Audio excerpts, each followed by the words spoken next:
Well, good morning, everyone. We are here. We are recording. We have made it past an election. It's amazing, right? Real quick, who was here for Halloween? Who was here for Halloween? Who came to the Halloween parade and magic show? Can you imagine that was our sixth one? Because I came out of COVID.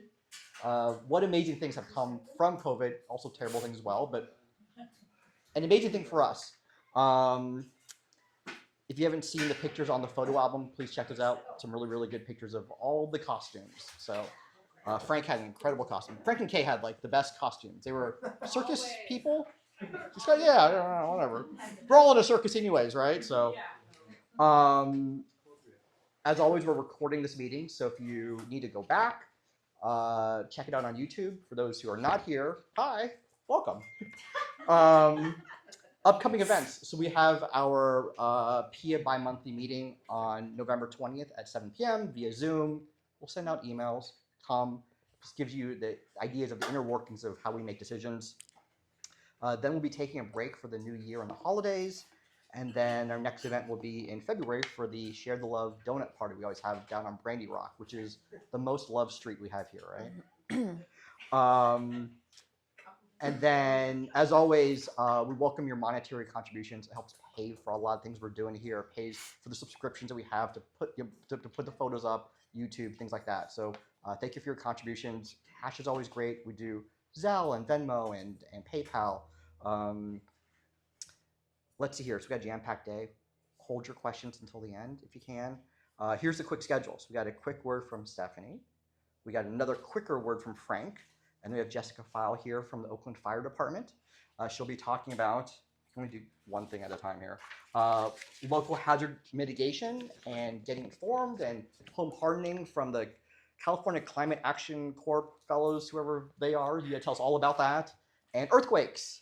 So first up, Stephanie from our esteemed VP. Good morning, wonderful neighbors. I think we all know that we live in an extra special community. And I just wanted to make an offer to everyone who's here, to you to extend to other neighbors in our community, as we're going through some interesting times right now. And there may be military members, there may be other federal workers, there may just be families in need with all of the rising costs in our community. If there's anyone who's in need of extra help, just an extra little helping hand right now with food, monetary donations, whatever that may be, feel free to reach out discreetly to myself, to Dustin on behalf of PEIA. We would be happy to support our neighbors going through any tough times for whatever reason that may be, and know that we would keep the information discreet and private, but we just want to make sure that no one goes without the fundamental needs. So whether that be you, if you know of a family or an individual, a senior in the neighborhood, please let us know. We'd be honored to help support them and keep them in our community and keep everyone happy and healthy, especially with the holidays coming up. If you did not get a raffle ticket, let me know. We'll save that till the end. But otherwise, back to the show. Thanks, Stephanie. Thank you. And then Frank, our PEIA Firewise chair. Come give us a quick update. So have great news to officially announce that we are now a nationally recognized Firewise community. We got appreciate all the support from the team, the Firewise committee, as well as all the neighbors who participated to date. So we'll be sending out emails, we'll be sending out a flyer to make sure we cover 100% of the neighborhood in the near term, but just want to let everybody know that.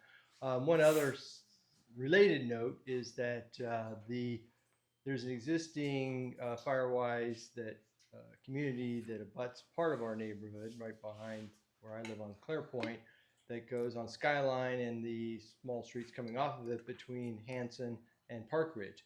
And they're now working to expand their Firewise to go from Redwood to Keller. So we're supporting that effort. If you hear anything about that, etc., just want to let you know. That's it. Thanks.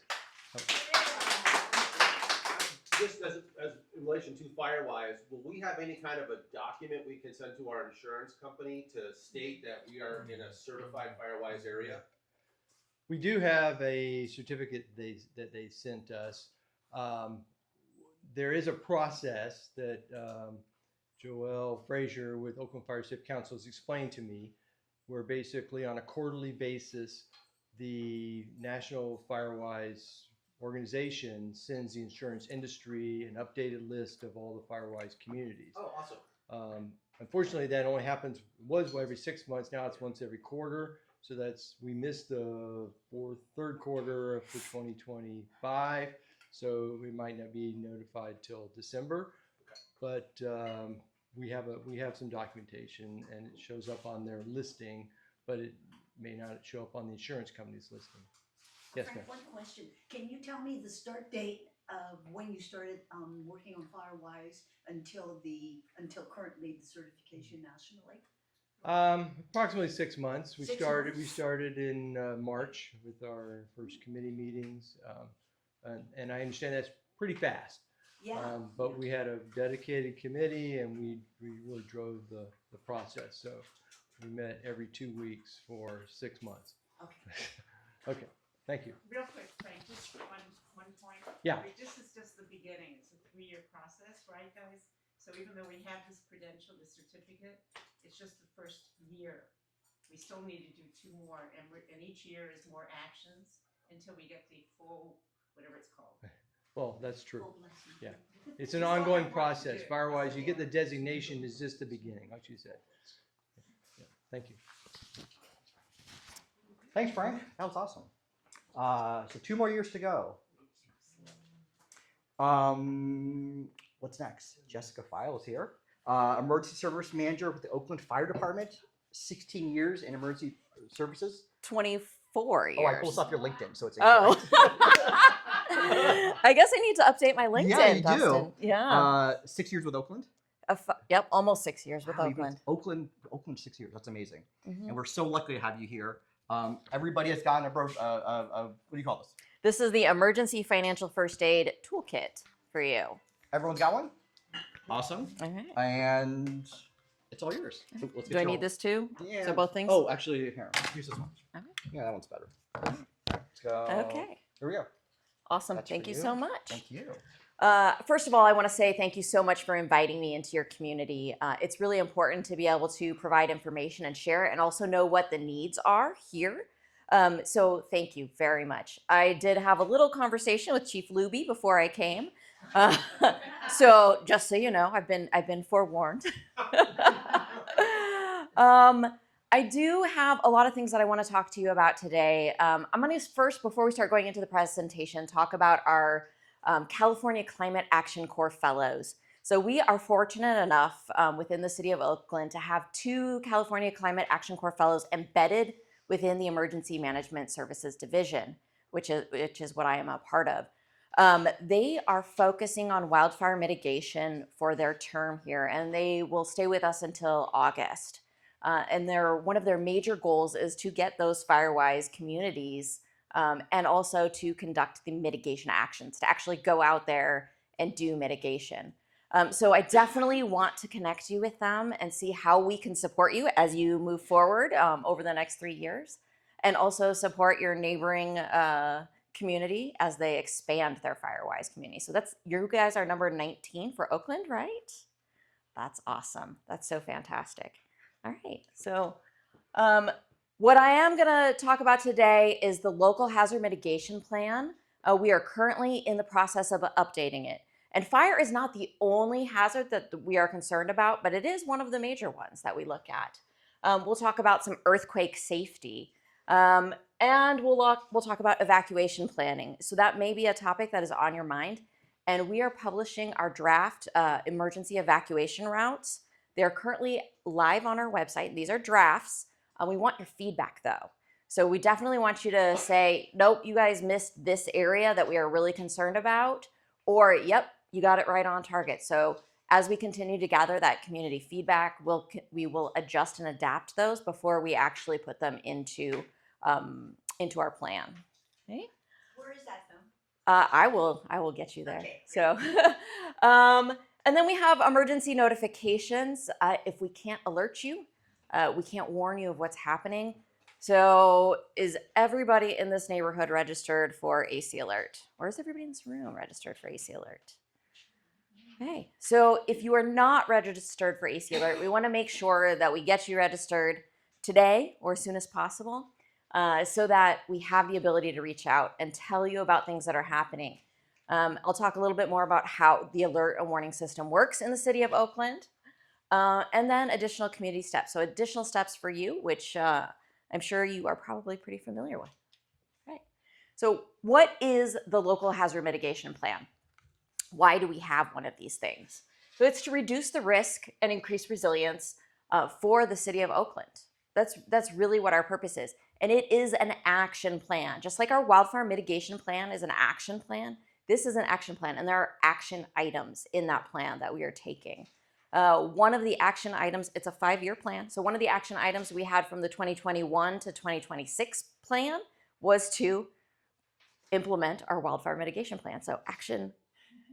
Yes, we got that one. Super happy about it. But as we continue on, as we complete actions, we have to look at new ways to help mitigate our risk within the city. Okay? And this is really based off of natural hazards, natural disasters, not human-caused disasters, primarily. Okay? So what is mitigation? A lot of people have a question between mitigation versus response or recovery. Mitigation are actions that we can take to reduce our vulnerability to a specific hazard. So to buy down that risk is really what we're trying to do. You can see right here, this is the Mandela Parkway. So that changing the way the freeway went is an absolute action or mitigation action. Okay? So this was a huge success. We want to make sure that we're more disaster resilient. Okay? So steps. First step in the local hazard mitigation planning process is to identify our hazards. And then we need to rank our hazards and find out who is vulnerable to what types of hazards. Okay? And then we want to prioritize those hazards based off of that risk and then develop those mitigation actions. I have this wonderful poster over here with a QR code that will take you to our local hazard mitigation page. So you can take a look at the current plan, and then if you have feedback or input on what actions we should be taking as a city, you can please provide that information to us. Okay, so what we have identified currently for our natural hazards are dam failure. Did you all think about dam failure here? Damn. I know when I first was working on this plan, that wasn't even something that I thought about for Oakland.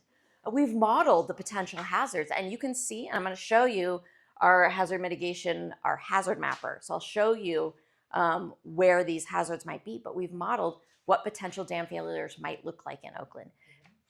Yes, yes. We're looking at water reservoirs breaking. Most of the areas around us, it's East Bay Mud or East Bay Regional Parks owned infrastructure. And we work specifically with them on their emergency action plans and their warning and notification should something happen. So we are working with our partners on these types of hazards. Drought is another issue. That comes around every year. We look at those drought hazards. Earthquake, obviously, earthquake is an issue here. Did anybody participate in the Great Shakeout? Yes. Does anybody else know what the Great Shakeout is? Yeah. Okay, great. We had an earthquake on our Great Shakeout day. There was a 3.1 in Berkeley. Flood. There are definitely flooding risks, and that flooding risk is increasing as the climate continues to change and impacted with sea level rise as well. Our landslides, I don't know if you had any landslides in your neighborhood, but I know we had a lot of landslides. We did? Okay. We had a lot of landslides that impacted Oakland in the 23 atmospheric rivers. There was significant infrastructure that was damaged. Actually, the damage that occurred in Oakland is what garnered the county the disaster declaration. So we were able to document enough to be able to get at least that individual assistance for our residents. We talked about sea level rise a little bit, severe weather. So that's our winter storms that we're constantly worrying about, those atmospheric rivers. Also, when it gets really cold, I mean, we've had more cold days coming up. What they said this summer was the coldest summer in 20 years. But as we continue on, the winters will get more cold as well. A tsunami or a seiche, that's the interior body of water waves. So that would happen like around Lake Merritt area. And then wildfire, which I'm sure you all know about. Some of the other hazards that we talk about are hazards of concern. These aren't directly required in this type of a plan, but it is something we wanted to talk about. So hazardous materials, radiological incidents. We do have a lot of industry in Oakland. So there are potential for hazardous materials incidents, rail incidents, trucking incidents, public health incidents. We all lived through one of the major public health incidents that we have had in the last century. So our pandemic. Economic related public health issues is also an area of concern. So with the pandemic, we had so much economic damage occur to our community, so many businesses closing. So what are some things that we can do to help support our small businesses? Last month, the end of last month, we held a continuity of operations workshop for small businesses and for our non-governmental organizations, so our community-based organizations, to be able to build their own plan to be able to continue in different types of disasters. And then we also have things like terrorism, active attackers, situations, cyber terrorism, and civil unrest. Some of you may remember the cyber incident that occurred with the city where our files were held for ransom. That was a bit of a challenge. And so that goes back to our continuity of operations. How do we operate when things are taken away from us to be able to utilize? Okay. So this is our hazard mapper. Again, QR code to our local hazard mitigation plan. But I'm going to pop out real quick. And here we go. Here is the hazard mapper. Let me. So this is, not that far. This is your neighborhood. And we are able to put the different types of hazards on the map. So I'm going to go ahead and click on landslide. And we'll see what your landslide susceptibility is. Oh.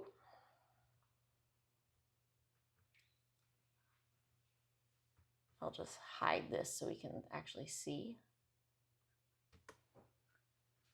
Okay.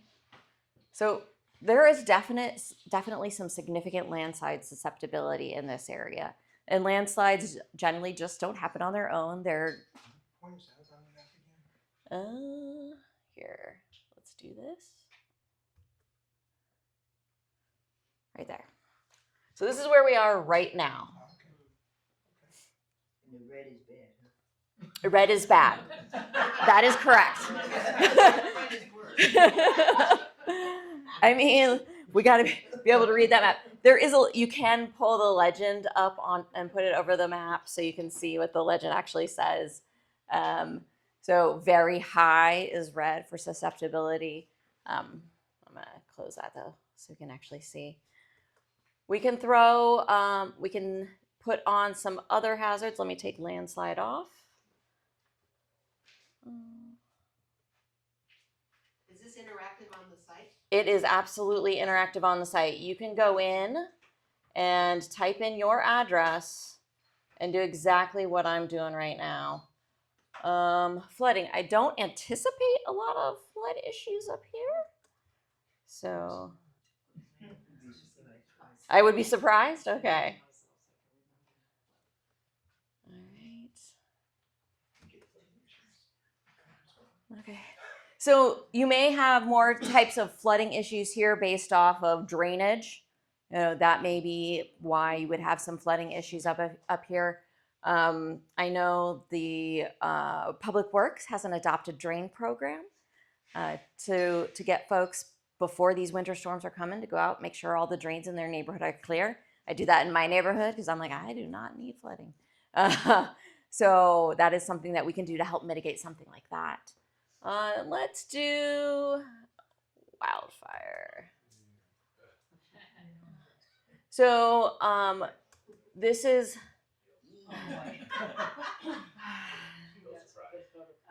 yeah. Yeah, okay. So Maybe get some flooding to mitigate that. or the flooding just makes the vegetation grow more. Yeah. Okay.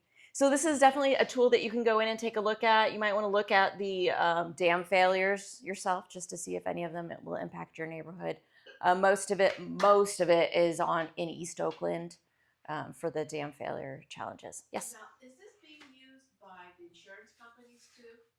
This website is not being used by the insurance companies. We are aggregating information from different tools. So what you saw with the flood, it was the FEMA 1% and 5% flood risk hazards. With the wildfire, we're using what our locally adopted wildfire hazard maps are. When we're looking at the dam failure, it is a modeling program to be able to model where those dam failure, where the downstream hazards are. So it's aggregating all this data. But you bring up a really good point. Something that we were going to talk about, I forgot to mention it with the CACs, with our California Climate Action Corps team. One of the things that we are trying to do with them is to build a mitigation map. So all of the actions that are happening specifically for wildfire, okay, that are happening in Oakland into one map that we can give to the state and then push it towards insurance companies. So we already do that with any grant-funded mitigation actions. So the tree work that's going all along Skyline, that's already going to the state. They're getting those maps. They are publishing it.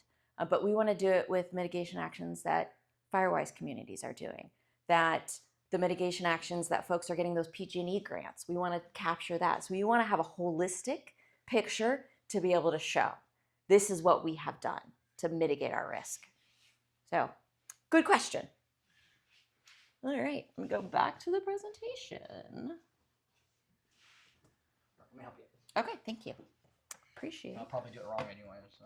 Oh, I didn't even see the There we go. mouse. Okay, yeah. Okay, great. All right. Okay.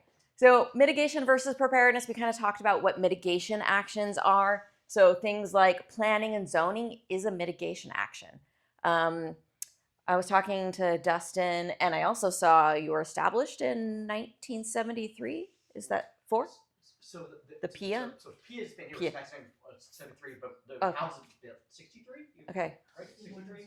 Yeah. Because you guys are on the bridge one. All around that. Yeah. Early Yeah. mid-60s. So pre-1980 housing, right? When the building codes changed for earthquake safety. So that's something to think about. We're going to talk about that a little bit more when we get into earthquake section. So planning and zoning is something. Floodplain protection plans. Those are all mitigation actions. The new section of the Bay Bridge, that is a mitigation action. Preparedness actions, though, would be something like installing our siren system, so that way we can notify you in a disaster. Conducting emergency response training and exercises, those are all preparedness actions.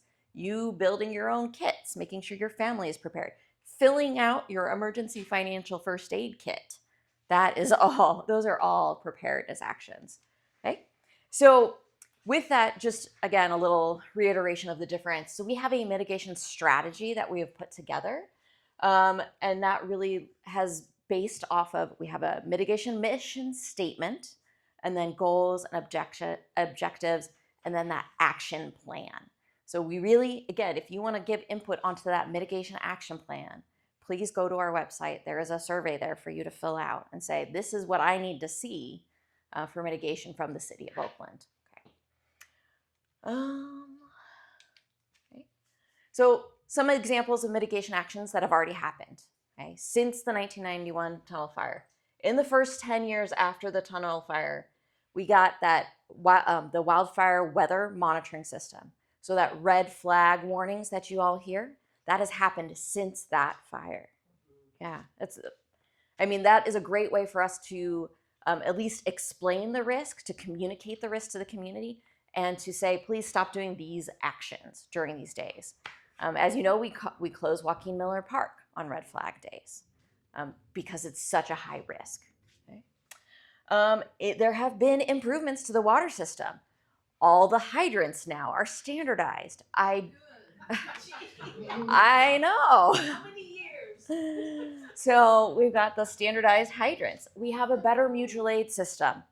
During the Keller fire, we had air assets on scene so quickly based off of that mutual aid system. Okay, and that's what makes a difference, is having all of our partners. And we had apparatus pre-staged in Oakland during that day. So they were ready to come and be here if something were to happen, thankfully. Right? We also have better coordination among our jurisdictions. So San Leandro, Berkeley, Piedmont, Contra Costa County, we're all working together in a much more coordinated way now than we were before. And our hazard mapping systems. Okay. So some examples of our 2021 mitigation plan. So that's the current plan that we are revising. Okay. So that defensible space vegetation program and the vegetation management plan. So that's a success right there. Building a plan to increase access to power during an emergency. So we're working on building resilience hubs within the community. We're working on building 3 different resilience hubs. Okay. Making sure that we identify our communities that are at most risk and based off of what hazards and how do we impact them. So that's incredibly important. And developing our vulnerability assessment and adaptation plan to address those climate risks. So we want you to be a part of these next actions. Okay? Excuse me, what is a resilience hub? Oh, great question. So a resilience hub is a place that the community is active in on a normal day-to-day basis, right? It's like a community center, but during an emergency, that's the place we want the community to go for resources, to ensure that it has backup power, making sure that we have water systems in place, that we're able to support the community in a disaster afterwards. Now, there are city-owned resilience hubs, which is the ones that I was specifically talking about. There's also community-driven resilience hubs, and we're also trying to support that effort. So some different organizations are working on getting grants, like, again, PG&E grants to support backup power in their resilience hubs. So supporting all of that effort. But thank you. Okay. Next, let's talk. Are there any questions about the local hazard mitigation plan before we go? I'm concerned because FEMA has been good. And I want to know what's that impact on all of our plans. And I'm looking at the plans. A lot of the plans are prior to 2025, which we didn't have to be concerned at that point. Maybe I'm wrong. But, with budget, I would have thought this would have been foundation. We've been jumping forward, but it looks like we're jumping backwards. Just looking across the country where there have been a lot of disasters, communication, obviously the fires that happened in LA, just all this year. Communication, FEMA's, they're not getting the aid, it's impacting local. I hope I was clear with my question. So what I heard was, what is the impact of what's going on in the federal government on our local systems right now? It's a very big impact. I'm not going to mince words right there. It's a huge impact. A lot of what we do is supported by federal grant funding. A lot of what we do is has to go through FEMA. So, for example, this local hazard mitigation plan has to be approved by FEMA. That's not happening right now. So we're going to keep doing the work that we need to do locally, and we're going to work, and we are working with our surrounding jurisdictions to support each other. We are requesting that our local elected officials are pushing this up. The city of Oakland also joined a lawsuit against the federal government to be able to get our grant funding.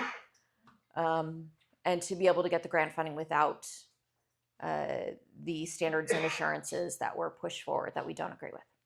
So that has been done. We've communicated that. So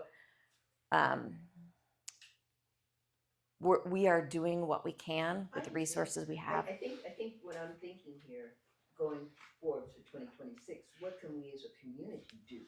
You know, I mean, you already, outlined what was being done on your level and above, but it seems like we're gonna have to come up with Plan B.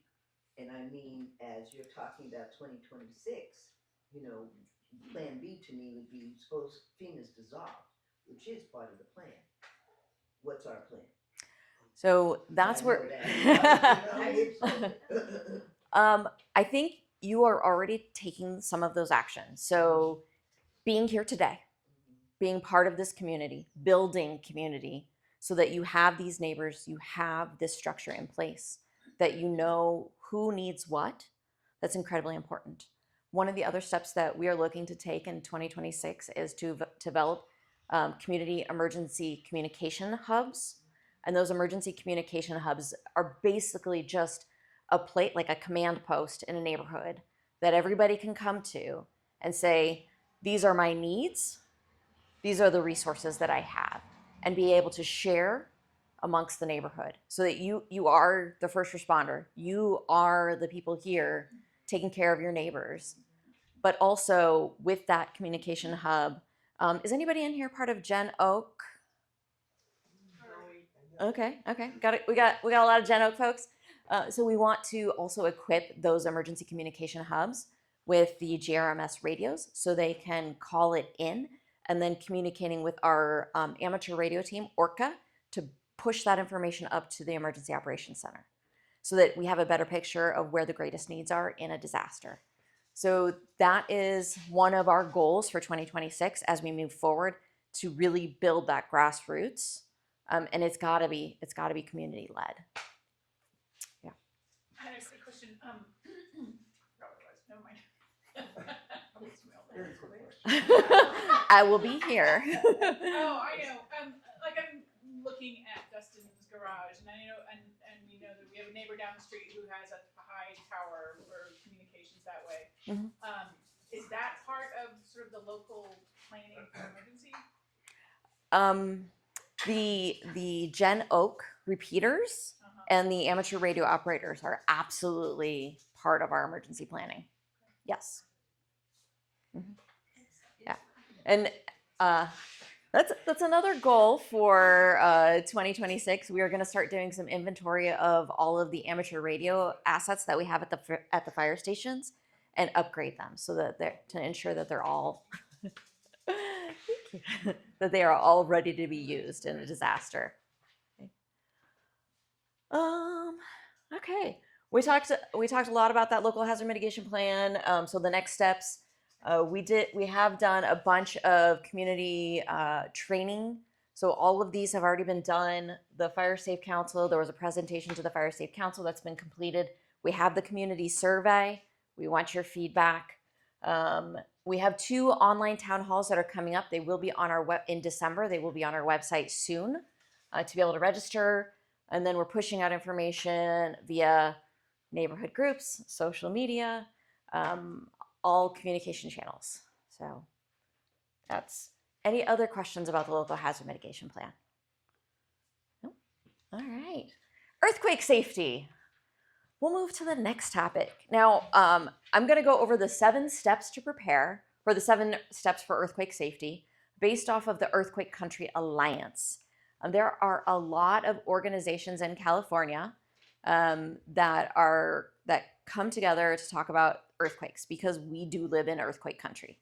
Okay, I didn't pull up your earthquake hazard here, but if you know where that Hayward Fault is. Yeah, we are in the hazard area and we are well overdue. So the first step is to secure your space. That is the very first step. We want you to identify the hazards around your space, wherever you live. What could they be? Could they be? Sorry, I'm gonna call. I mean, this is. Yeah. Okay. So. And it's top heavy too. I put all the heavy stuff on top. Okay. Okay.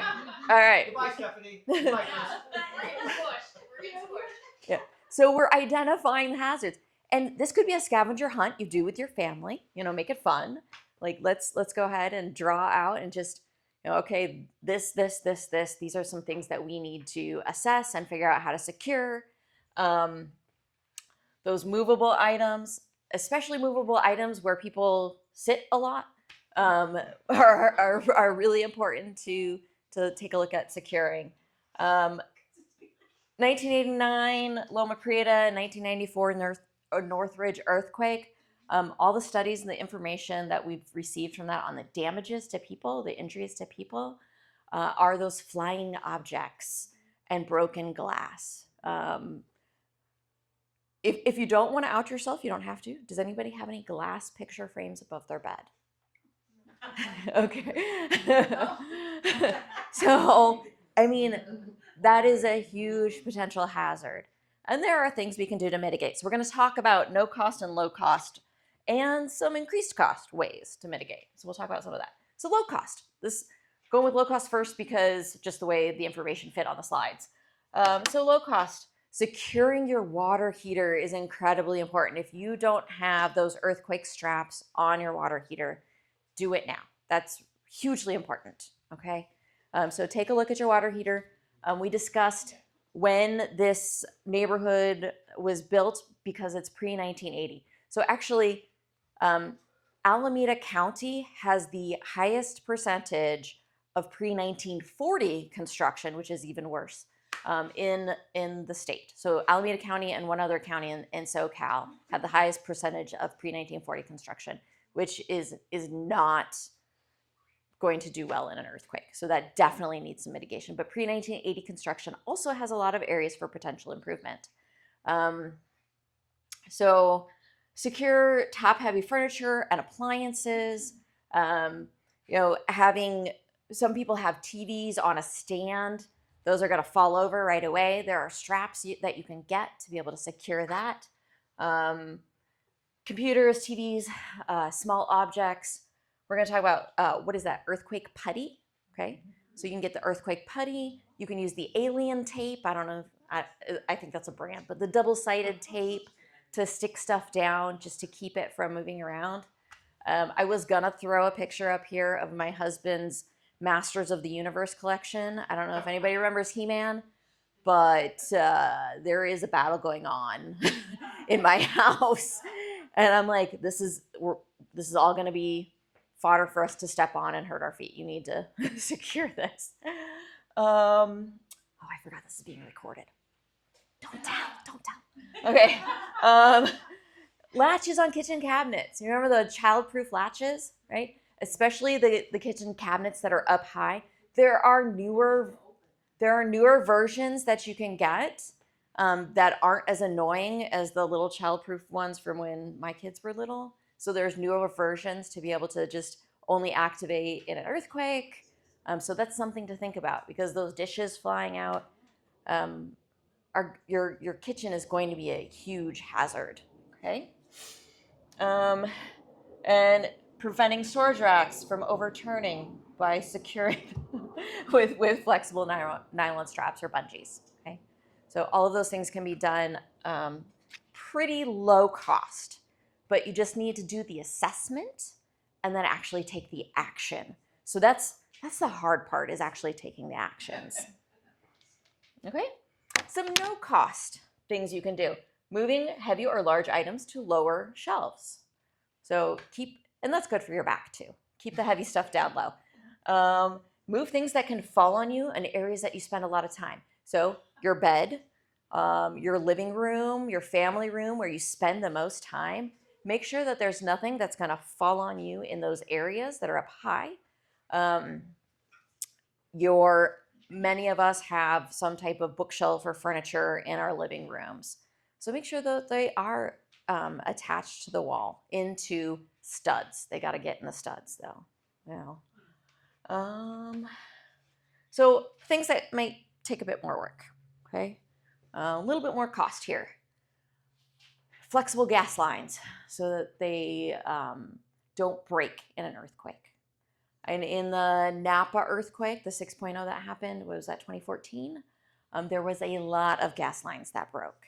Very fortunate. There, some of the houses, I saw some images with the gas lines broken. Fortunately, there wasn't a fire that would have taken out the whole house. Making sure they're connected for water heaters, ovens, clothes, dryers, things like that. Securing your overhead light fixtures. If you have things that are dangly and might fall, make sure that those are secure in a way that they are not going to come down on you. And then freestanding wood stoves or fireplace inserts, if you have those, make sure that those are secured as well. Okay, we're going to talk more about the home portion in a later step, but this is step 1, secure your space.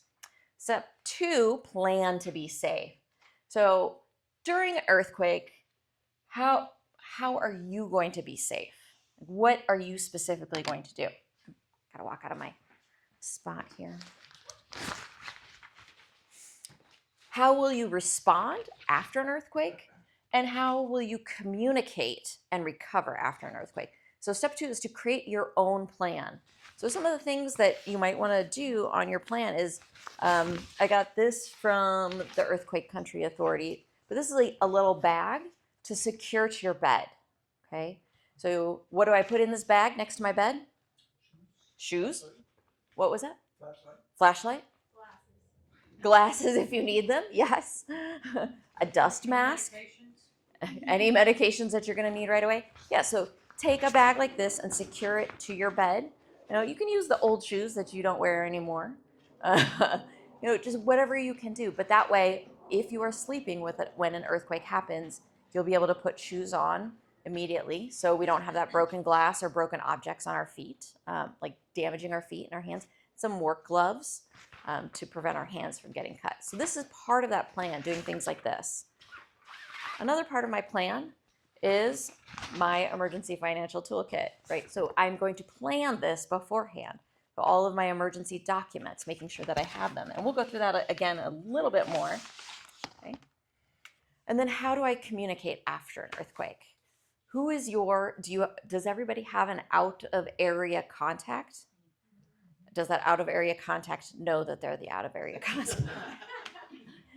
Question 2 is always part of it. Yeah. And what ways am I going to communicate with that out of area contact?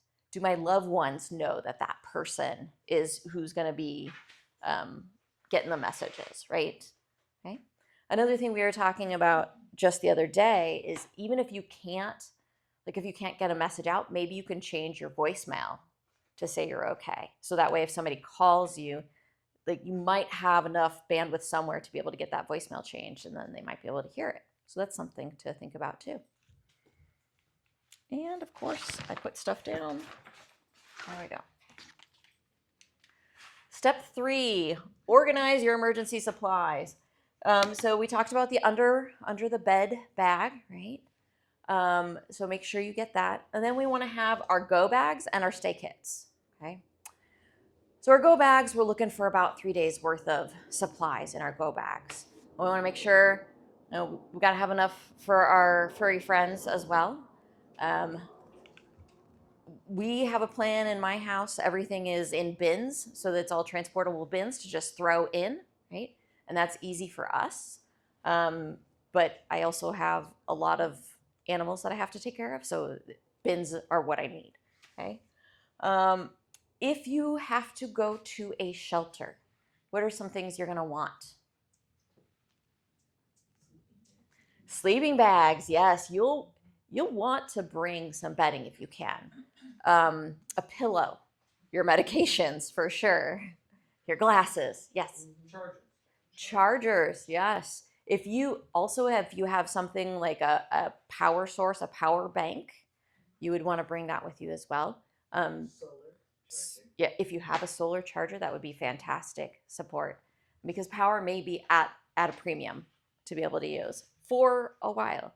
If anybody has read the haywired scenario studies that have been done, we're looking at a long time before we're going to get potable water back in several areas in Oakland, up to 6 months. So power is also going to be impacted in that. You can't store 6 months worth of water, but at that point in time, we'll have to have water distribution going on. And then stay kits. You want to have a stay kit wherever you spend the most amount of your time.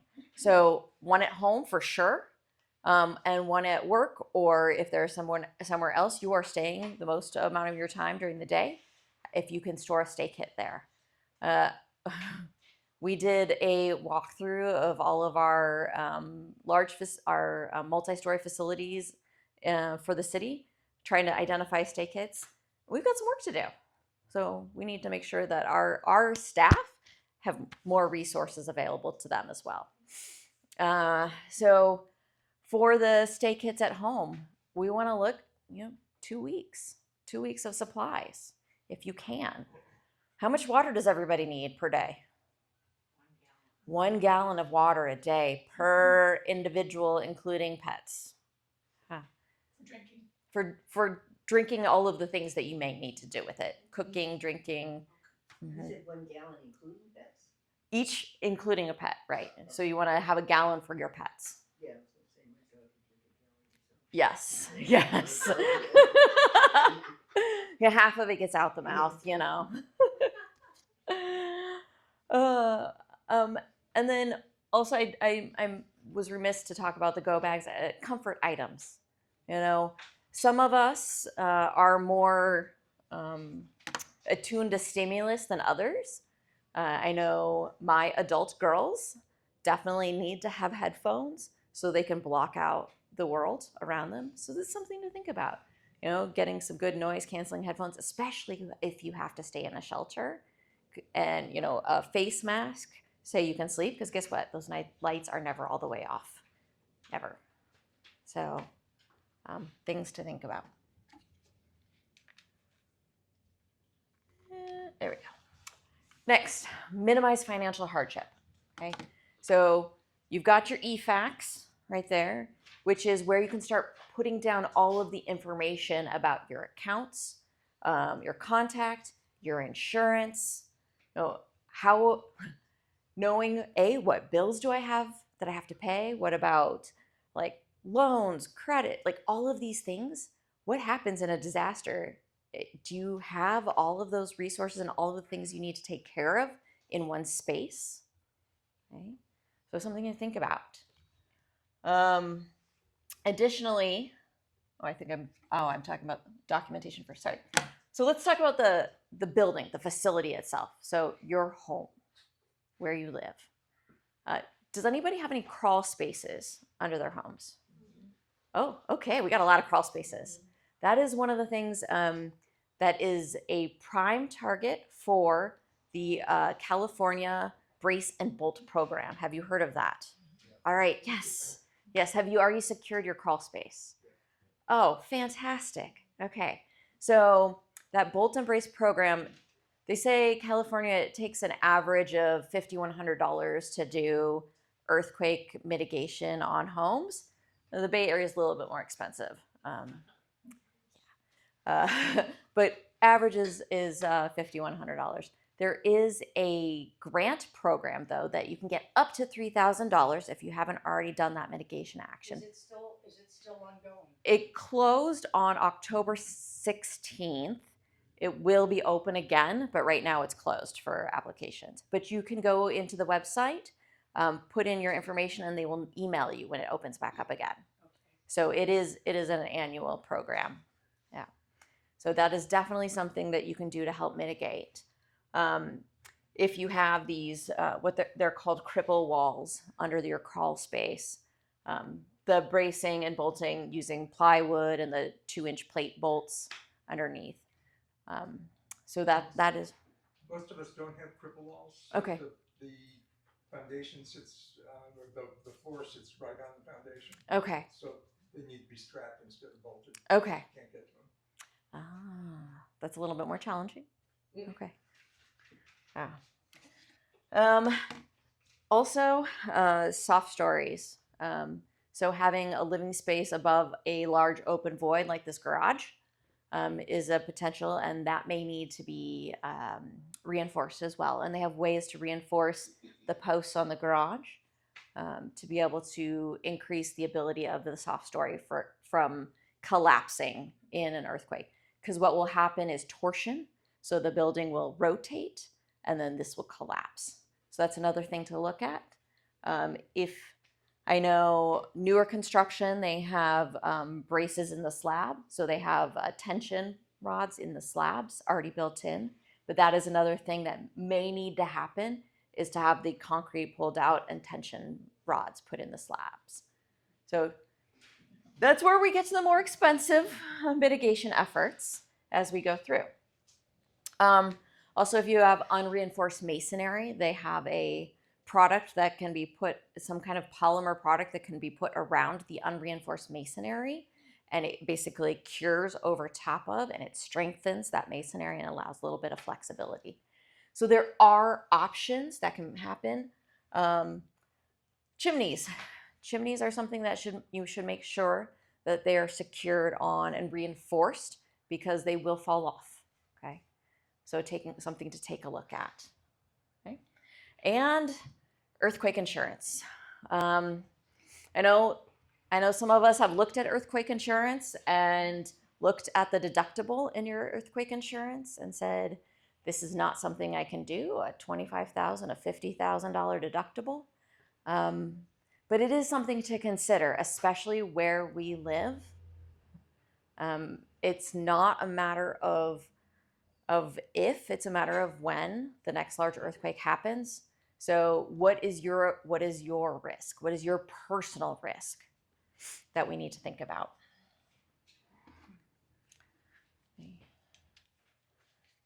All right, documentation. This is the second part of ensuring your financial ability. And so I showed you this fun little package right here where it has a checklist of identification. So all of your birth certificates, marriage license, social security cards, passports, green cards, military IDs, pet identification, license tags, vaccination records, checking and savings account information, lease or rental agreement, deed or title, mortgage information, vehicle payment, registration, title,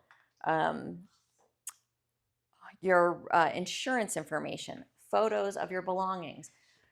We don't have to put it in something physical like this. You can store your information safely in the cloud. I would suggest both having a fire safe with all of your important documents, and then have it also stored somewhere electronically that you can access if you aren't able to access it in the physical location. So I would suggest we do both. When my girls moved out, their housewarming gifts were fire safes. I'm glad you appreciate that. They didn't.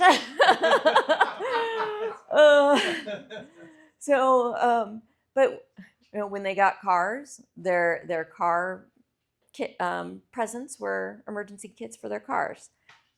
So I think it's a great way to practice safety. Yes. Just quick follow up on the fire safes.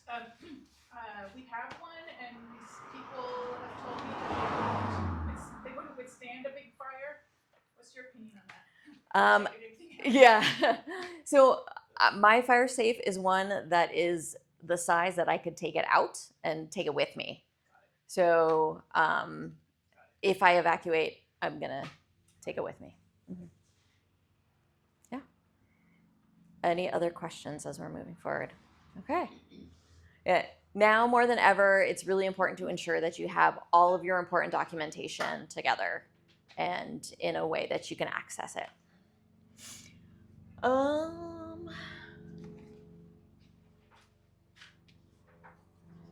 Now, when the earthquake happens, we have either the stop, or it's a drop or lock. So depending on your mobility, if you can't get down to the drop, cover, and hold, you're going to go ahead. If you're in, for folks that are in a wheelchair or a walking assist, have a walker, you can just lock that and bend over and cover your head and neck. And then we want to get under something if we can and hold on. Now, It is not walk somewhere, then drop. It is drop wherever you are, okay? And that is, if you start walking, the shaking may be too severe for you to continue walking, and you may fall over. So it's safer to just drop wherever you are. If you have to crawl to something to hold on to cover and hold on, then you can go ahead. If you're in bed, stay in bed. Take a pillow, use that to protect your head and neck, okay? But stay in bed, okay? And then after the earthquake, oh yeah, this is a fun one. 63% chance of a large earthquake, 6.7 magnitude or greater between now and 2036. So, 63% chance. On the Hayward Fault? Yes, on the Hayward Fault. So, okay. Next, after an earthquake, first thing we need to do is assess our situation. What's going on around us? Is it safe? Is it safe to move? Do I need to get my shoes on from my bed bag? What's going on? Is there a gas leak? Is there anybody injured? Then we determine, do I need to evacuate the building I'm in right now? Because you don't always evacuate, okay? You don't always want to evacuate because you may be safer inside where you are. Depending on where you are. If you are in if you're in downtown San Francisco, a lot of those buildings could potentially come and hit you on the outside. So the faux exteriors could come down. So something to think about. Am I safe where I am? Okay. If you do evacuate, make sure you do so and get into a safe location and continue to assess your situation, looking for live power lines that are down, looking for any damage or gas leaks that might impact you. Okay. If you get trapped, notify rescuers. How am I going to notify somebody if I'm trapped? Whistle. Whistles save lives. They do. Okay. Because if you are trapped without any way to, all I have is my voice, right? How long can you scream for? How long can you yell? Oh, right. It depends on if you're injured too. That is true. So that whistle will help you. It carries further than your voice, first of all, and it will help you notify people. You can just whistle 3 times every 5 minutes until somebody knows that you're there. Okay. We do have text to 911 now. So that is another thing that's going on. So you can use text to 911, so that way you don't have to make a phone call. Okay. If you can make a phone call, you can call 911 to help somebody. Going back to that Napa earthquake, most of the 911 calls were for people who were trapped from large objects falling and preventing their access. Okay, like preventing them to be able to get out. So again, secure your space, then you'll be able to get out, but also have a whistle. And then we have here, stay informed. That's going back to the opt into those emergency alerts. I think I forgot to talk about, I'm so sorry, the MyShake app. Do y'all have the MyShake app? Okay, so we got some people who have the MyShake app. Yes, that can notify you before an earthquake. You can have a couple of seconds, up to 30 seconds of notice when there is a large earthquake coming. I think it was last year, I got the notification and we had enough time to get under a table and get safe. And it was only a 4-point something, but I had time to take action before the earthquake came. Okay. So staying informed. Those are ways you can stay informed. We also have some other ways of notifying you, and I'll go through that when we talk about emergency notifications. Restore and reconnect. So this is where we text our out of area contact. If you have a family reunification plan, this might be something that you need to start activating. For us, we have 3 different places that our family will meet. Okay, so if it's something that is just impacting our house, we will meet in our neighbor's front yard across the street. So that's our number 1 family reunification site. If it's something that's impacting our neighborhood, there is a park a couple blocks away. We will reunify at that park. If it is something that's impacting the entire city, we got a place in Sacramento that we will all go and meet at that place in Sacramento. Okay, so those are our 3 different reunification sites for our family, should things get bad. Right? Also, checking on your neighbors. Having this community here today is amazing. Okay, this is amazing because I'm going to assume that you all know what your neighbors' needs are. Do you have a neighbor who's going to need assistance getting out in a fire? Do you have a neighbor who's going to need assistance getting out in an earthquake? So check on your neighbors. I'm fortunate in my neighborhood as well that I've got great neighbors, and we all know each other, know the kids, know the moms, and so I know who's going to need help. I know my neighbor next to me. She's got 4 little kids and 2 dogs, so she's going to need help getting out because that's a lot to get out. Okay.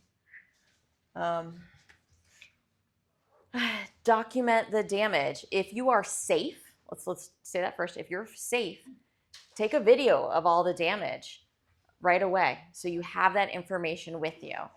Video is easier than taking individual pictures of stuff. So just take a quick video and that way you have that for that insurance claim. Contact your insurance company.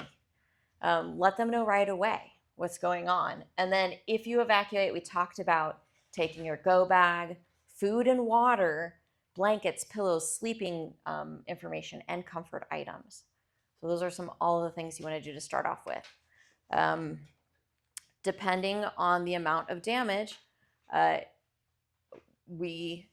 there is a major earthquake here, we will put in a disaster declaration. Okay, and so we're going to need to know from you as the community the amount of uninsured and underinsured damage. Okay, because that helps us get that disaster declaration based off of the population of the county. So also being able to push that information forward. Okay. So Collect that information, how does that help you with your disaster declaration? There has to be communication somewhere. yes, there is absolutely communication. Part of what we do in a disaster is we will do a damage assessment. In an earthquake, the fire department and police department will go out and do an initial window assessment. So they'll do a windshield assessment of the community and figure out where each location, if it's minor, moderate, or high damage, right? So they'll go through and mark the addresses to be able to see what that damage is. We also have our community emergency response team members that have been trained to do rapid damage assessments, so they will also assist in that process. We gather it all into a system, and then we submit a preliminary damage assessment to the county. They submit it to the federal government. To the state and the federal government. Then, based off of our preliminary damage assessment, they'll come back down and say, all right, we need to start assessing specific locations to see if the damage is as bad as you say it is. So they will double check. It's like, oh, that's really only $100,000 worth of damage. It's not $500,000 worth of damage like you said. And that's where that double check is.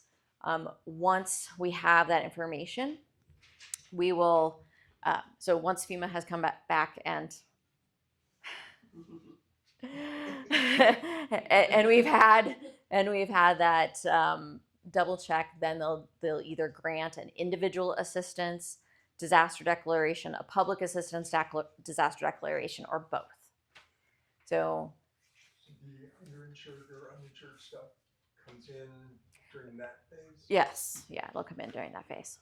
So the inspection that are done by the PD and fire department and the emergency team, that's all exterior type of inspections. Yes. Nothing inside. That's correct. It's all exterior. Oh, Mhm. okay. Yes. Just a quick question about evacuation. So, how do we know when we should leave, especially if the roads are affected? So if we're talking earthquake specifically, if your home is still livable and there is not a gas leak, I would stay. Generally, for the city, our safety assessment program engineers don't even start inspecting until a 6.0. So really, like 5.0 and less, if you're going to want to stay. Okay.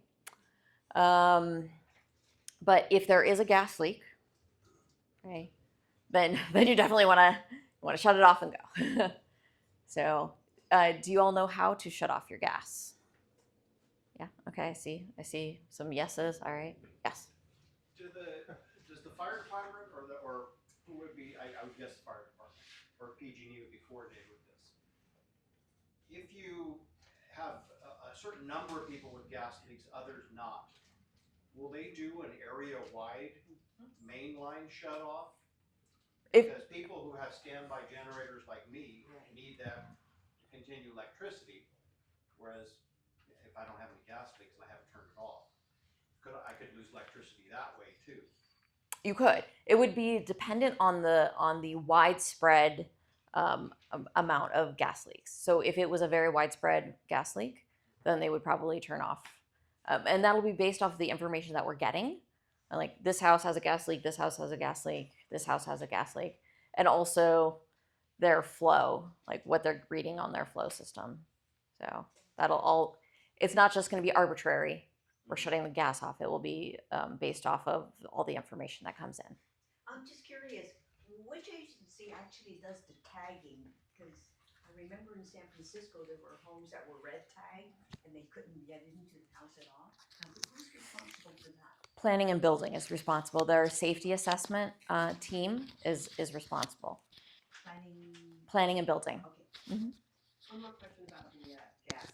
Should you not turn your gas off if there's no leak or you? Correct. If you do Because not. there's mixed information out there, whether in earthquake's one thing, but fire's another. If you're evacuating because of a wildfire, do you turn your gas off? Those are the questions that I haven't been able to get answers to. So they are two different scenarios. Right. So they do have two different answers. Yes. If it is an earthquake and you don't see any signs of a gas leak, signs of a gas leak would be hearing the hissing, smelling it. If you initially smell it and don't smell it after a little while, realize you go nose blind. So you can't take that as it's gone. Or looking at your meter and seeing the meter spin. So those are some signs of a gas leak. If you see those, turn it off. Wildfire.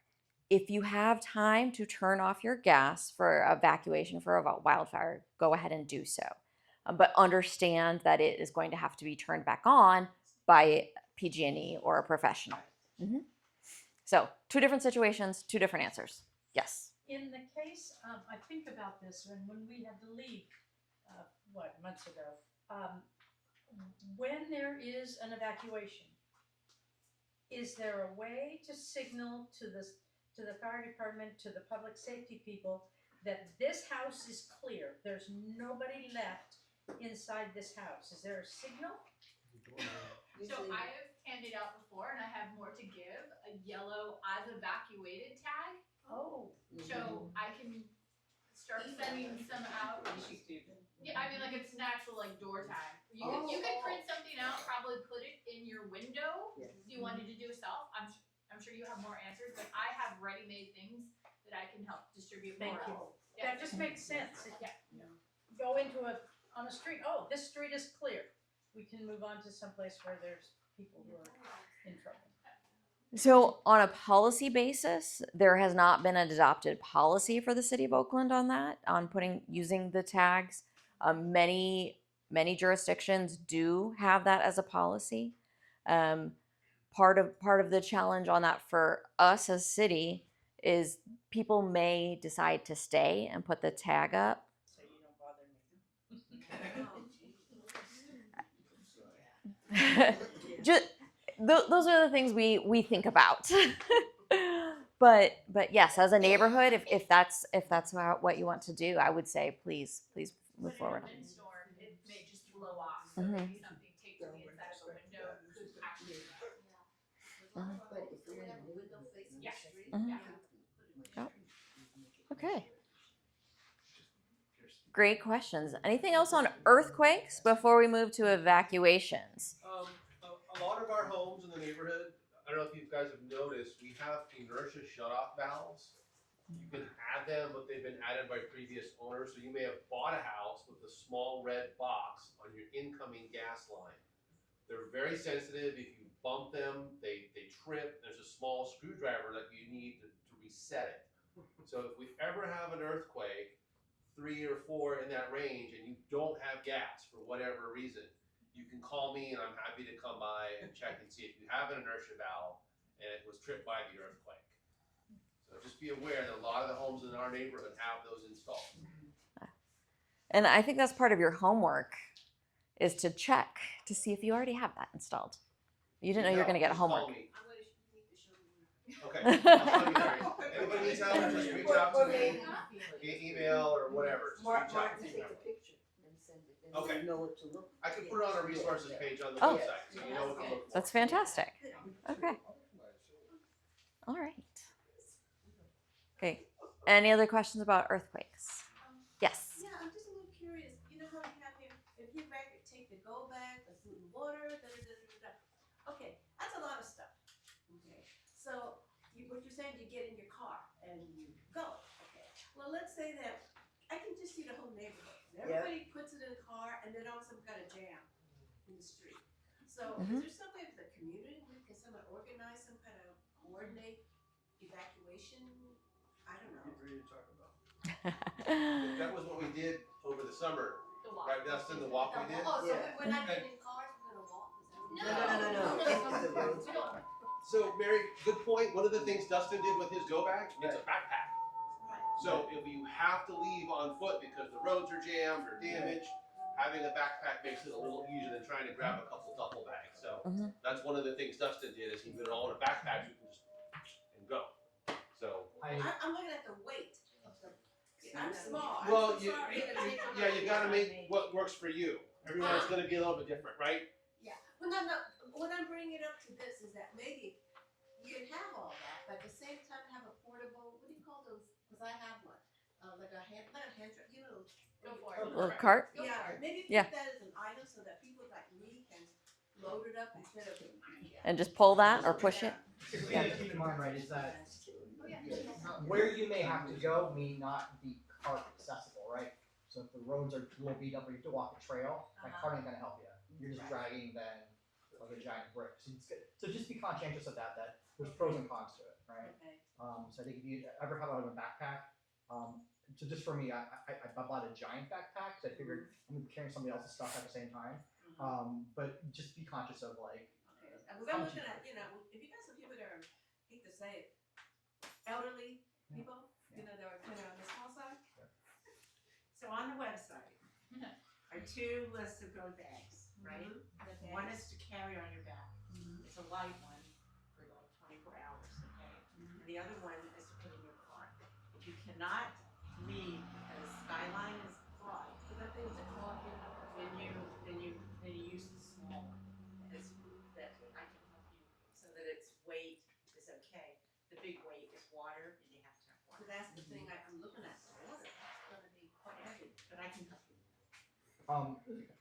So just along those lines, a document I'm gonna actually work on this afternoon is putting together something for called elderly or less able-bodied people. What are the things that we have to prepare for ahead of time? And so, like I think when you're talking about evacuations, right? You got to really think far ahead of time, and so the earlier you get out, the better. We're talking about fires here and whatnot, but just we're gonna put together a document that's gonna help. I think someone like yourself just be a little bit better prepared for something like that. So. And I do agree. You've got a lot of potential different types of situations.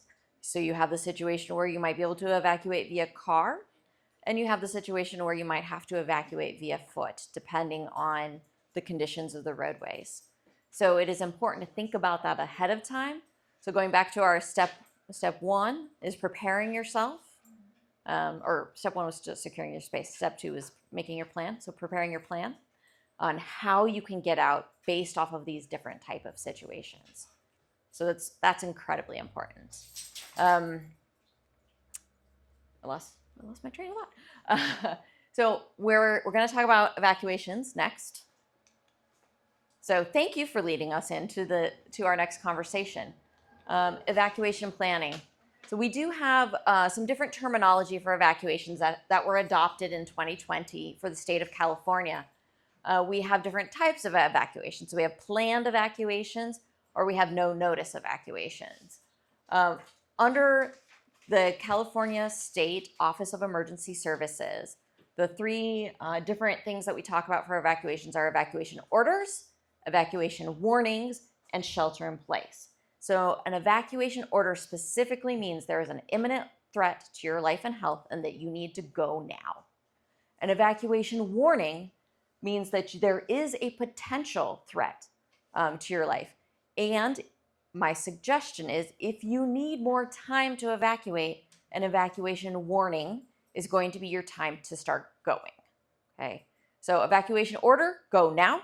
Evacuation warning, prepare to go. Can I Yes. just say, in our situation, because of Skyline, always go early. Skyline is always gonna get clogged, and then not only are you trapped, but emergency people can't come in. So please go. Yeah. So if you hear that warning and you need to go early, that's the time to go. Okay. And shelter in place, a shelter in place, we want people to stay indoors. There could be a couple of different reasons for a shelter in place, but primarily if we're looking at a hazardous materials release, we want people to stay indoors and get to the innermost part of their house. Yes. I'm sorry, I didn't mean to interrupt you, but the evacuation order and the evacuation warning, how is that communicated? It's coming up. Okay, sorry. You keep leading me. I appreciate it. Okay. So if we have that shelter in place because of a hazardous materials incident and we want everybody to shut their windows and doors so that hazardous materials don't come into your house. It will eventually, there is an air exchange rate. So turn off your air handler also, but it will keep you safer. And if at some point in time we have to evacuate because of that, we'll get you out of the house, okay? After a shelter in place, especially because of a hazardous materials release, you want to ventilate your house before, once you've been released. So open the doors and windows to allow any toxic materials that have built up to get out. Can I ask a quick question? The last time we had a major evacuation from here, it intersected with Skyline letting out, and there was a huge traffic jam. And it was obvious that if you just had traffic monitors, it would have solved a lot of the problem. Do you know if the city or the school has done anything to mitigate, to set that in place? So we have had conversations with the school. We actually just had the school district into our emergency operations center last month and discussed that specific scenario and what happened. And we've added school emergency management staff to our notification process. Yes. I thank you for bringing that up. We had another challenge with that also, that there was an accident on 580 and Waze redirected traffic into the evacuation area. So our next steps are working with our tech partners to ensure that doesn't happen in the future. Yes. Okay. So our draft evacuation routes.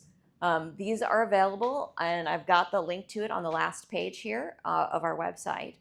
But these are available on our website, and there is a survey in there for you to take a look at. It's a map, it's interactive that you can zoom in, zoom out, so you can find your area and see what you think, okay? As we're looking at this, the legend, okay? I should have put the legend on the slide. The dark purple are the regional routes, okay? So those are the interstates, so that's the dark purple. The dark green are our primary local routes. So it's the roads within Oakland that are our major arteries that we're looking at. The light purple are the secondary local routes, and the light green are our tertiary local routes. Now there's a lot of reasons that we've picked certain roads versus others to be considered evacuation routes. Most of it is it needs to lead somewhere. Right? It needs to lead to an artery to get people out. So some roads, you'll notice there are not significant roads in here that are considered evacuation routes because they aren't leading anywhere else. So we've only designated the roads that are primary arteries to get you somewhere else as the evacuation routes. So we're going to talk about this a little bit more in a second, but I want to talk about alerts and notifications. How do you know? How do you know to evacuate? So AC Alert is our primary means of notifying residents. We want everybody to register. So you go to acalert.org to be able to register online. You have to create an account and a password, but you can also register for any other city in Alameda County. They're all part of this same system, so it's for the county. We can use this to send you messages that are below if you opt in, that are below the threshold of immediately dangerous to life and health. So for example, air quality alerts, something suspicious is happening in the area, those types of information we can send out. We also use this system to send what are called wireless emergency alerts, okay? So I'm sure you all have gotten like an Amber Alert before. Okay? That is a wireless emergency alert. This system allows us to send focused messaging to residents based off of the hazard that is happening in their area, based off of where their cell phone is, okay? Yes? Well, because we have our what's it called, our coverage here isn't excellent. Like literally, I gotta stand on one foot in my house and I got a Wi-Fi booster. So if you have registered, if you've Yes. opted in, Yes. and you have your address in there, we'll still get you. Okay. Yep, it'll still send it to your house. You used the plural we, so which agency actually is sending out the stuff? Is it the PD, the fire, or? So mostly it has been emergency management staff sending the notifications. We are training additional staff to be able to send out emergency notifications. But for the most part, it's emergency management, which is in the Oakland Fire Department. Okay. Oh, but we're building our bench. So the way we got alerted when we had to evacuate, Yes. we didn't get any of these. So at least to my knowledge, I mean, we probably got the AC alert. I'm not going to say it, but it didn't say to evacuate. The way I knew was because the police came through. Okay. Yeah, they came through and they came with the loudspeakers, and people were very confused. You know, they were like, "What does that mean? That means to get the hell out of here. What are you talking about?" You know. That's why we have a layered system. So Yes. that's a great point. So we use AC Alert and those wireless emergency alerts. We use the sirens. Right. Okay. So we'll activate the 3 sirens around the area that needs to be evacuated. Okay. And then we use Genesis Protect. So I don't know if you all have opted in. You can download the app, or you can passively just go to their website and look at your zone. So we have Genesis Protect, and then we'll use notifications, like door-to-door notifications. So we use all of that together to make sure that we are notifying every resident that is in the area. So Wow. I look at you like that because I'm thinking, you know, being skyline, and I'm thinking, let's say in a fire, a tree could go down and that's it. We can't get out. yes, yeah, that is true. And if a tree were to go down, we would have to send a fire engine out there to mitigate that tree, move it off to the side, and get people out. Mm-hmm. So, and that's why we have our backup potential of walking.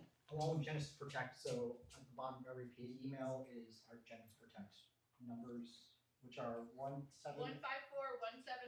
Mm-hmm. 171. There are 2 different numbers. Our neighborhood is divided, like most of Brook Park, I think, is in 171, and the other half is 154. Whatever. Know them both. We're all together. It's also on our PEIA urgent alerts. It's the logo. So if you look at the PEIA, if you ever forget, just go to your WhatsApp. It's right at the top. So. Okay. All right. So we're talking about Genesis Protect. I just want to give you a little bit of background on what went into this, what went into the planning, and why the zones up here are as small as they are. Okay. Initially, we created the zones within the Oakland Hills to be much smaller based off of the roadway infrastructure. So our goal was to have no more than 600 structures in any zone in the hills because of the limited evacuation routes for this area. So that way we could focus and say we need this zone and this zone first, evacuate. And then as we expand, adding zones for evacuation. This information, I did not change it to your zone, so I'm sorry. This information allows us to communicate not only to you as the community, but also internally.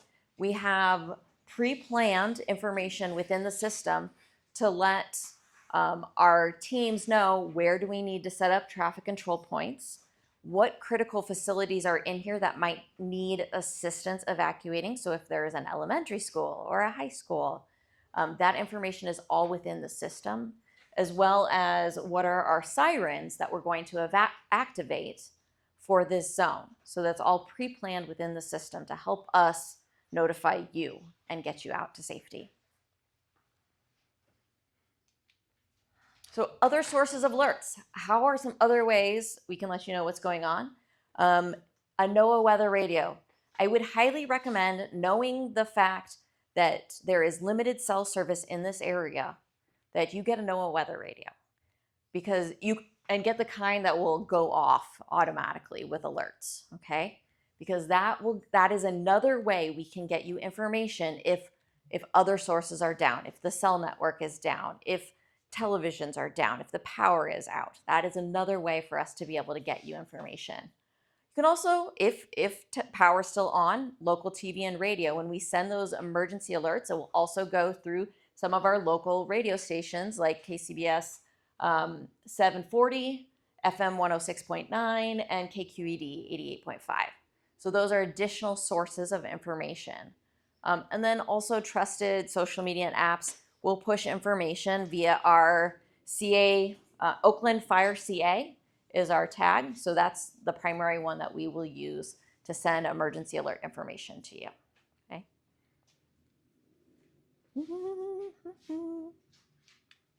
Okay. We talked about our siren system. Can you hear the sirens here? Yes. All right.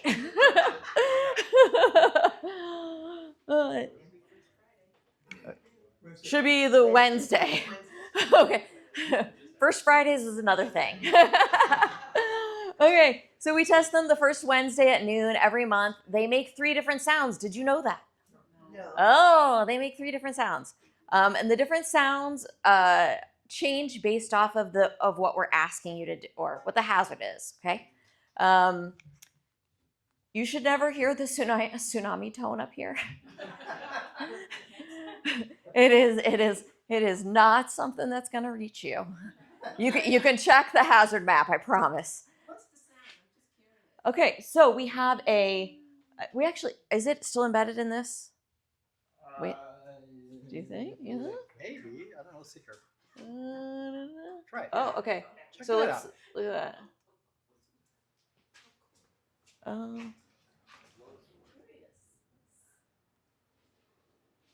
Oh, we can try it again. It's a very Oh, you know what? Here. okay. Oh, It may be the TV. There we go.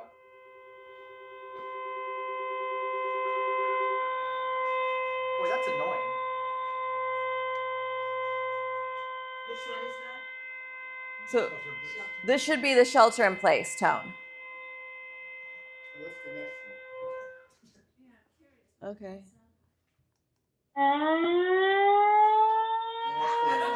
That's the one we hear.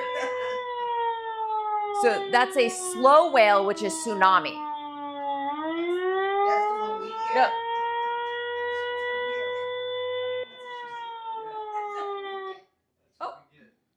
So what you should hear is the fast whale. So it's similar. That was the slow whale. You hear the fast whale, which is fire.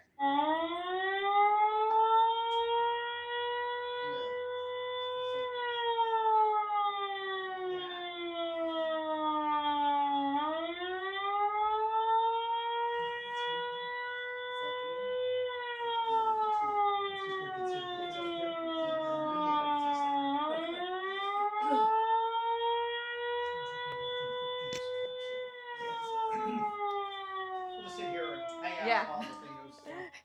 If I go on time still? Yeah. So, Okay. so it's 11:46. Okay. We have All plenty right. of time. Okay. Just making sure. Yeah. Okay, so now you got to have the fun of hearing all the sounds. The only two you should be worried about are the fast wail and the steady tone. So if you don't hear it going up and down, that means shelter in place. Okay. Additionally, we have some emergency or useful numbers for you if you want to throw them on your resources page, possible. All right, perfect. That's great.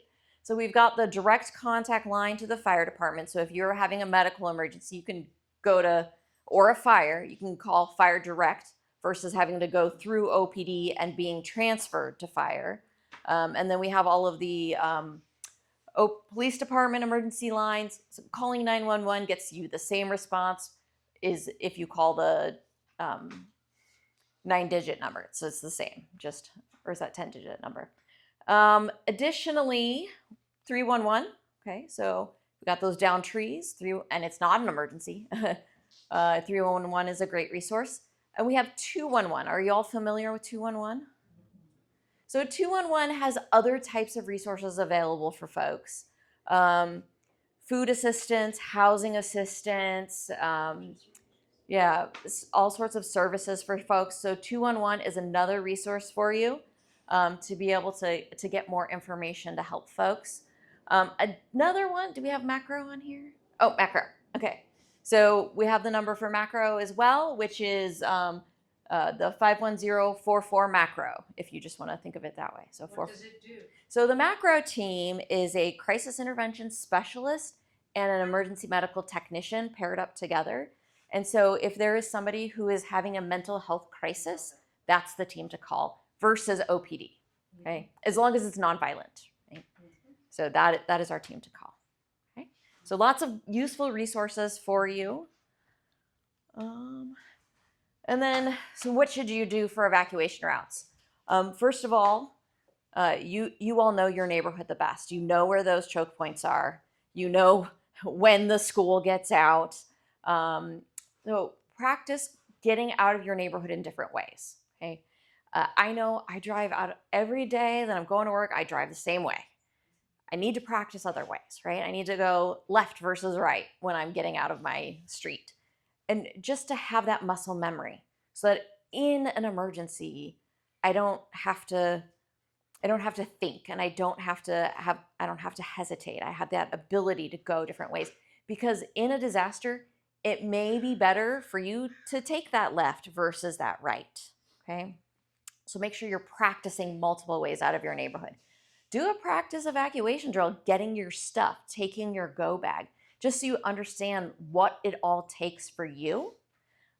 When we are in red flag days, start parking, park so that you can get out quickly. Don't back into your driveway. If you park on the street, make sure you're facing the way you need to go. So start making that part of your habit.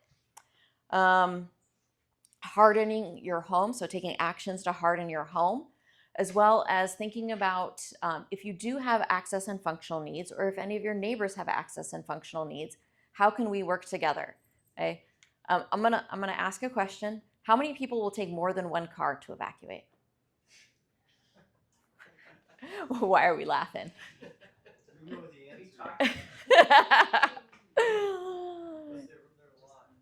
answer. Take one vehicle. Take one vehicle. So many studies have shown how many more people will be in danger if you take two. Okay? I understand nobody wants to lose a vehicle, but losing a life is way worse. Okay? So take one vehicle when you're evacuating. If you haven't played the wildfire evacuation game, I can hook you up and we can all get together and play it. But you get negative points for taking two vehicles. Oh, yeah, absolutely. Other thing we want to talk about is monitoring red flag days. So make sure you know when there is that red flag day. We've also seen the inception of the particularly dangerous situations. That was first time they used it for fire weather in Southern California in January. That was the first time they'd used it for fire weather in the state. Okay.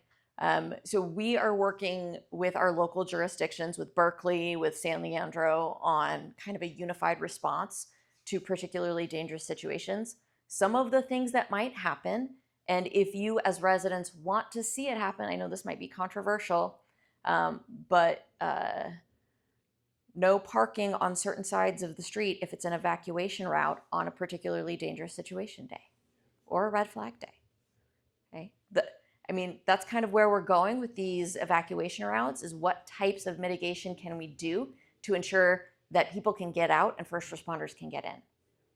Oh, yes. You mentioned that there was, you guys did the first test in January with that analysis. So it was not us doing a test. It was the National Weather Service issued the first particularly dangerous situation day for fire weather in California. And so did the people there, were aware of it, and did they follow whatever the procedures or fallout on that? I mean, there were still a lot of people who didn't evacuate. Oh, A lot of people didn't evacuate.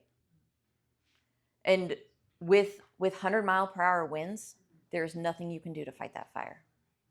There's nothing you can do. Was it because the communication wasn't there? I mean, like, were you aware of like you said, here we were being told to sign up to get it. Mhm. And I'll be honest, it was the first time I kind of even be aware that you can sign up and get that. Okay, so maybe just more communication out there, letting people know to sign up for it.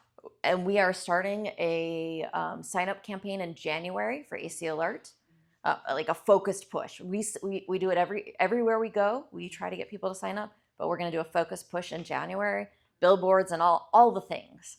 But yeah, absolutely. There is an after-action report from the LA wildfires that has been published. There's always areas for improvement, but there was definitely some notification challenges that happened. Yeah. Question. Do we in Oakland collaborate with Moraga Fire Department? Yes, we do. Yeah. And also with their emergency services team as well. Because some of our evacuation might go into, or they might come to us. So yes. The more people we can collaborate with, the better, the safer we will be. Oh, I didn't say this. Consider relocating prior to a fire. We've had that conversation.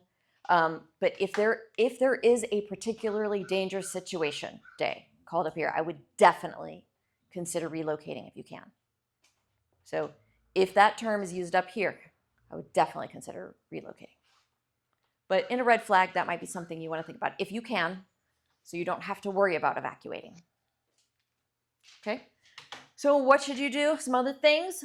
Know your zone. Y'all know your zone. Super excited about that. Sign up for AC Alert and be ready.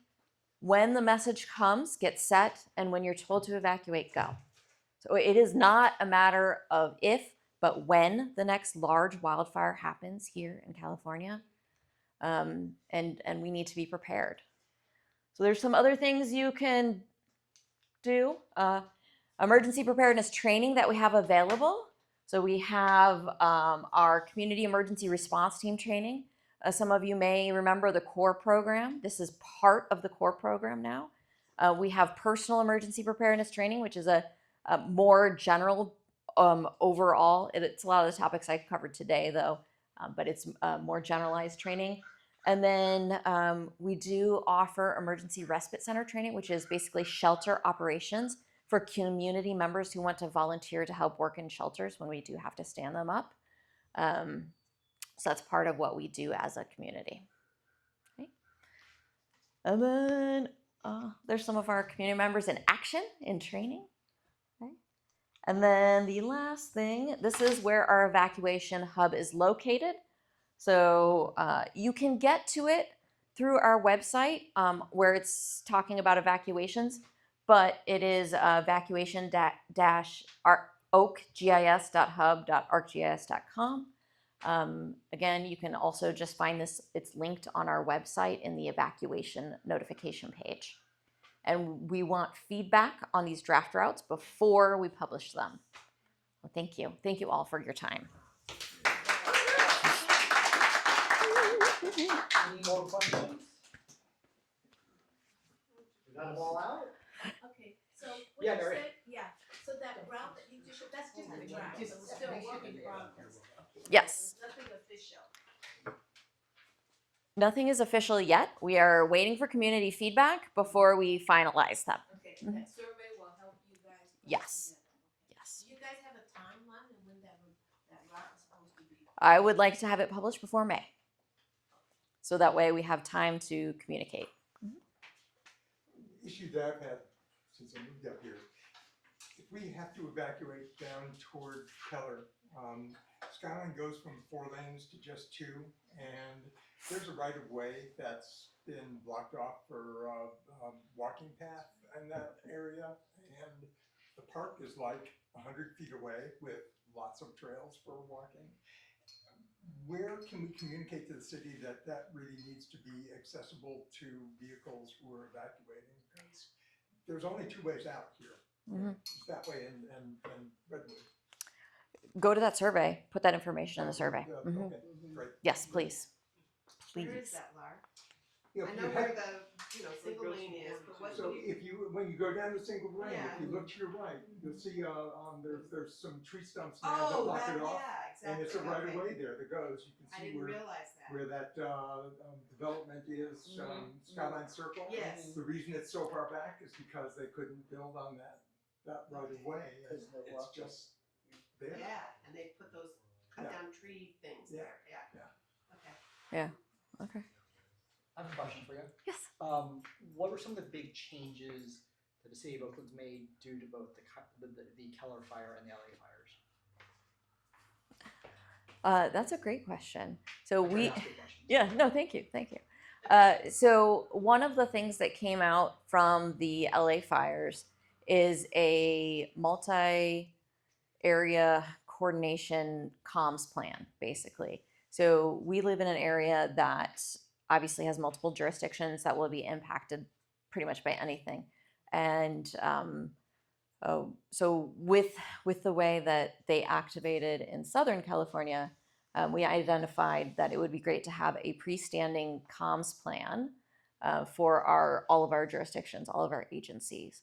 So we've got that being worked with through the fire community. So that is currently in the works. Hopefully they should have that done soon. Another area that we are working on is improving our templates in different languages for emergency alerts. And that is part of our public information and warning working group. So they are developing those pre-made templates already translated, so it's faster to be able to notify folks. With the Keller fire, we identified the school challenge and the technology challenge. So we're working on making those changes and better coordinating with those organizations. Yes. Fantastic. Wonderful. We're almost at the end. Any other questions? Last chance. Otherwise, you cannot ask any more questions until February. And so, okay. Thank you so much for being here. This was fantastic. Thank you. I've known about Jessica for probably like 9 months, but I think I reached out about 3 months ago, and so I've been wanting to put her on the agenda. We've got so many things going on, so finally we were able to make it happen. So this is amazing. Thank you for being here. Yeah. Come back anytime. Tell us what Thank we did wrong. Criticize. Whatever. A few quick things. So today's showing a little bit of light. We have about 15 people or so. Next time we have something, do us a favor. Email a neighbor, call a neighbor, say, hey, we want you to come. The more people we have here come, the better, right? Because 15 of us cannot make us all safe. We've got to have more people join in on this. So just text a few neighbors and have them come. Free coffee and donuts. How bad can it be, right? So our next emergency preparedness meeting will probably be in March, so we'll let you know when that happens. But grab a neighbor, bring them along, bribe them, whatever you gotta do. We got some giveaways. So do you want to put it in a jar and you can just, or you can just throw it? We could just Do whatever you want to do. Okay, in the spirit of bribery, I think, Susan, thank you so much for getting these emergency first aid kits on our behalf that we can use at events. Thank you, Susan, for all that you do. So now I'm gonna have you pick a lucky Oh, I winner. got it. Okay. If you didn't win, it's Dustin's fault. Yes. I'm blind. And the number without my glasses on. I'll read. I got this. Okay, great. 986.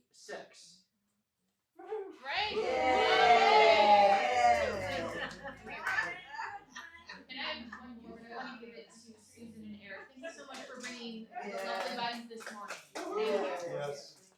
Thank you. Oh, gosh, thank you. I want. Everyone for 10 minutes. What else? Real quick, we're gonna put all the slides on our photo album, so we'll make it easy for you guys to see everything. So it'll be easy peasy. If you haven't made a contribution, please make a monetary contribution. We really, really appreciate it. Is this even working? It's not even on. Okay. Here we go. What else? Thank you to all those who brought food. So Susan, Tom, and Martin with the donuts, and Bhakti cannot make it, but she has these pineapple guava little fruits. So grab a few when you leave, and cookies. Whoever brought cookies, and all your great spirits, and just everything. So, and thank you to Jessica for spending her for Saturday morning with us. Yes, thank you. Thanks everyone.